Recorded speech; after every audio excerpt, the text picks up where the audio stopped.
السلام علیکم ورحمۃ اللہ وبرکاتہ۔ ناظرین، عورت کا مسجد میں جا کر نماز پڑھنا ممنوع ہے۔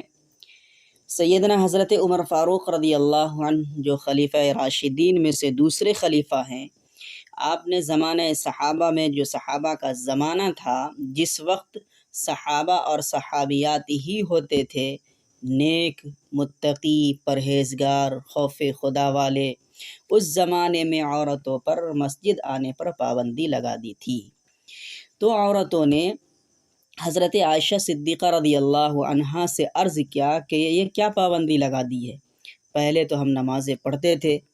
تو حضرت عائشہ صدیقہ رضی اللہ عنہا نے فرمایا کہ جو باتیں آج کل شروع ہو رہی ہے اور پیدا ہو رہی ہے، یہ چیزیں اگر بنی نبی پاک صلی اللہ علیہ وسلم کے زمانے میں ہوتی تو سرکار عورتوں کو اپنے ہی زمانے میں منع کر دیتے، یعنی نبی کریم صلی اللہ علیہ وسلم اپنے ہی دور میں منع کر دیتے، جیسے بنی اسرائیل کی عورتوں کو منع کیا گیا تھا۔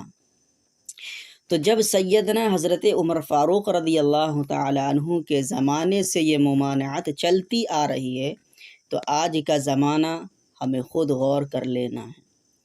آج کے زمانے میں اور اس صحابیات کے زمانے میں کتنا فرق ہو گیا ہے۔